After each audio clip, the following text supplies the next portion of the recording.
What does the future looks like regarding electrification and battery electric vehicles in your mining operations then? Well, we have coal because we've got the biggest coal deposits in the world, but we're not allowed to burn the fucking stuff, so the world's rooted, really. It's all right to be idealistic, but you also have to be realistic.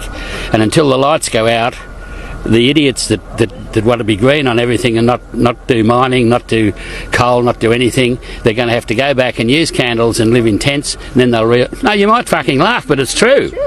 You understand what I'm talking about? I'm not talking bullshit, I'm talking reality.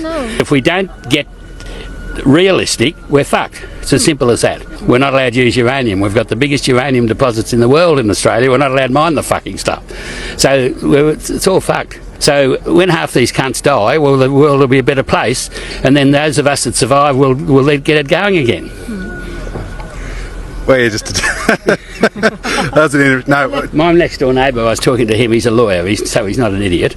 Well, he is a fuckwit, but that's another problem. But he said, oh, that's right, you just put plugs along the highways. I said, but if you haven't got a fucking source from a power station, plugs on the highways aren't going to do jack shit, right? Do you understand me? The people don't understand. They think the electricity comes out of fucking space. But if you haven't got a charging system, which is a steam coal burning power station, how the fuck can you charge your batteries? You understand that? Yeah, I understand. Well, there's a lot of the cunts don't, and that's the problem with the world. Thank you so much for your time and enjoy the rest of the visit. We will. Yeah. We'll enjoy it eventually.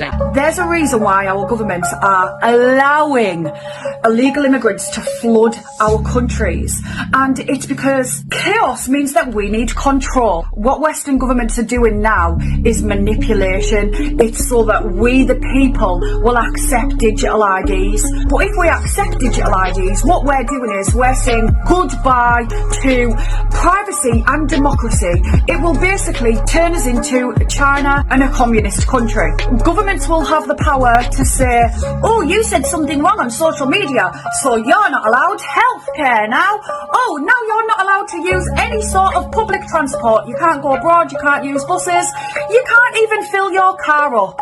You can't trust the government and you can't trust the mainstream news unless you learn to think for yourself and start noticing patterns in the world. You're screwed, and you're also screwing the rest of us over too, because you're a retard. Alright, so here's a short video.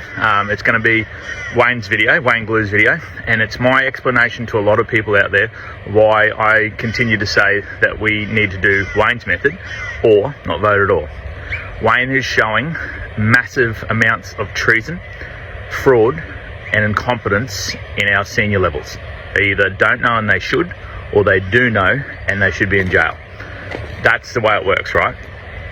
Creator, man and woman, the crown, constitution, and the way the world, the country operates.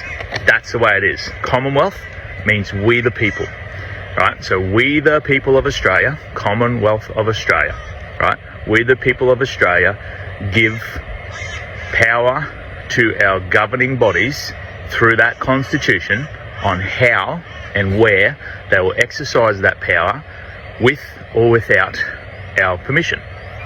Imperial acts that come through the 1900 UK Act, they come with it, right, and still have power over what we do, which is the Electoral Act of 1889.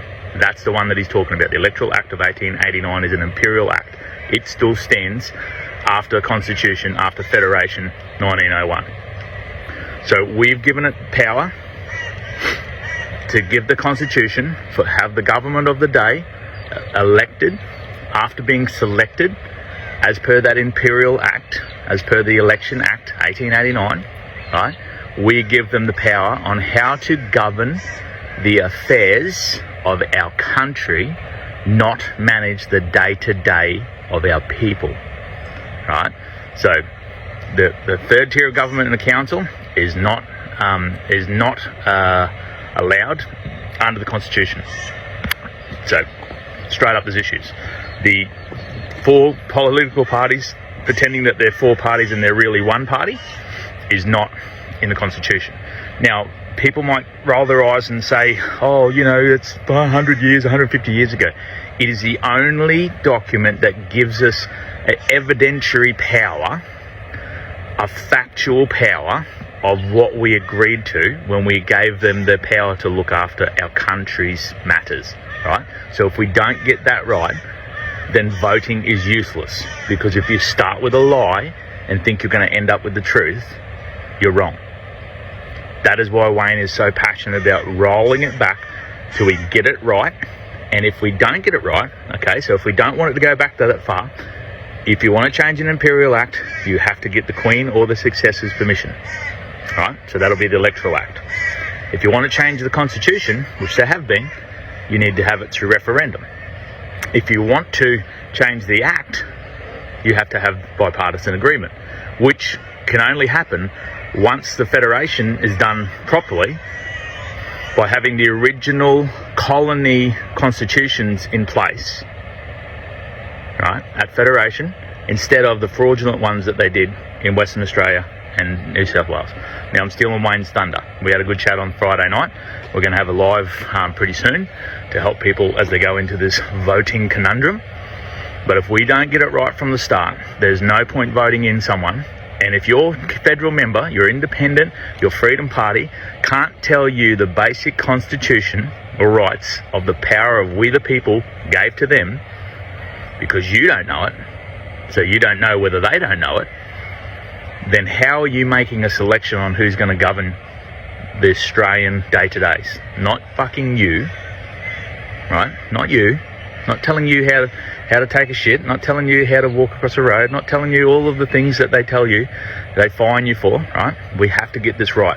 This is a critical moment that if we go back in and vote under the treasonous nature of the way that it's set up, we lose more and more power of that Constitution. An alienable right is something that we have, but it cannot be acted upon against a military and a policy officer who believes, through ignorance, Australia has become now the penal colony of the World Health Organization. As of July 19, the Albanese government will hand control of Australia's health policy to guess who? The World Health Organization, without a vote, without debate, and without any of our consent. That's right, under new binding amendments, the WHO's international human regulations, unelected bureaucrats in Geneva will be able to cause lockdowns, vaccine mandates, travel restrictions, digital health IDs, and cross-border surveillance. And guess what the most shocking part of it is? In true communist form, they have removed human rights protection from that document. This is not a health policy. This is globalist control. And sadly, the media and the church are silent. Let me tell you, their silence is loud. We are a nation about to be controlled by unelected bureaucrats. An average of 21,000 head of cattle and over 104,000 sheep are processed in Australia's system every single day because of farmers. In Australia, so many hard-working families raise the livestock and grow the produce to fill your supermarket shelves with some of the world's best food. But the biggest threat isn't weather or markets, it's our own government. A tax on unrealised capital gains could hit farming families who have based their entire lives around their family farm for generations. We don't have an inheritance tax in Australia yet, but if it gets introduced, handing the farm to the next generation could cost them everything. This isn't just tax reform, this is a quiet shift in who controls how food is grown, raised and accessed. We are battling droughts in one region and floods in another, and now they're piling taxes on top of us. And if you think this doesn't affect you, then check the price of your next steak or grocery bill.